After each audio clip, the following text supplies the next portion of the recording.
আমাদের এই অনুষ্ঠানটা গতকাল শুরু হয়েছে, আপনারা সবাই ছিলেন, জানেন যে কালকে রক্তদান শিবিরের মাধ্যমে আমাদের অনুষ্ঠানটা শুভ সূচনা হয়েছে। আমাদের মধ্যে কালকে সবাই উপস্থিত ছিল, আমাদের দুটো ব্লক প্রেসিডেন্ট, মিনাখার দুটো ব্লক প্রেসিডেন্ট, এবং আমাদের সবিতা রায় যে জেলার সভানেত্রী, তিনিও তো একজন হিন্দু মহিলা। তো আমাদের ব্লক সভানেত্রী রূপালী চক্রবর্তীও কাল ছিলেন। তো আমাদের এখানে জাতি ধর্ম বর্ণ নির্বিশেষে সবাইকে নিয়েই আমরা কিন্তু চলি আগাগোড়াই। আজকে বলে না, ৭৪তম বছর, মানে ৭৪ বছরের অনুষ্ঠান। প্রত্যেকটা বছর এইভাবেই আমাদের অনুষ্ঠানগুলো চলে। হিন্দু মুসলমান কাউকে বাছা হয় না ওইভাবে। এবং রক্তদান শিবির কালকে দেখেছেন, রক্তদান শিবিরে প্রচুর হিন্দু মানুষও রক্ত দিয়েছে। মাদ্রাসা বলে যে এখানে কোনো বিদ্বেষ বা জাতি বিদ্বেষ এরকমটা নয়।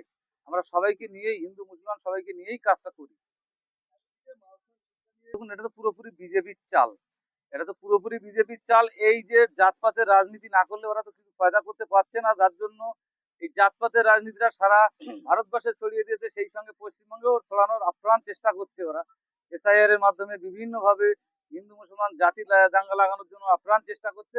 কিন্তু আমরা বাঙালি, হিন্দু বলো মুসলমান বলো, আমরা সবাই মিলেমিশে এক আছি। আমাদেরকে এইভাবে কখনো বিভেদ করা যাবে না।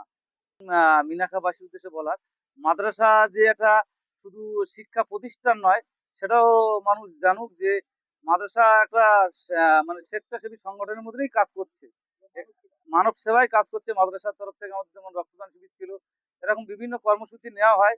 মাদ্রাসা যে শুধু মুসলমানদের জন্য ব্যবহার হয় এরকমটা নয়, মাদ্রাসা সমস্ত জাতির উদ্দেশ্যেই কাজ করে।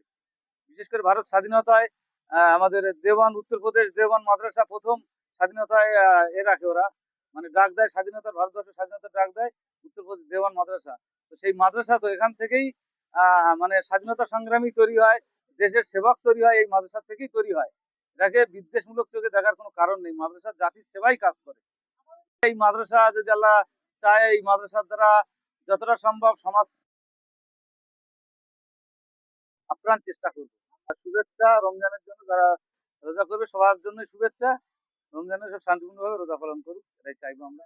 নাসিরুদ্দিন গাজী, সভা কমিটির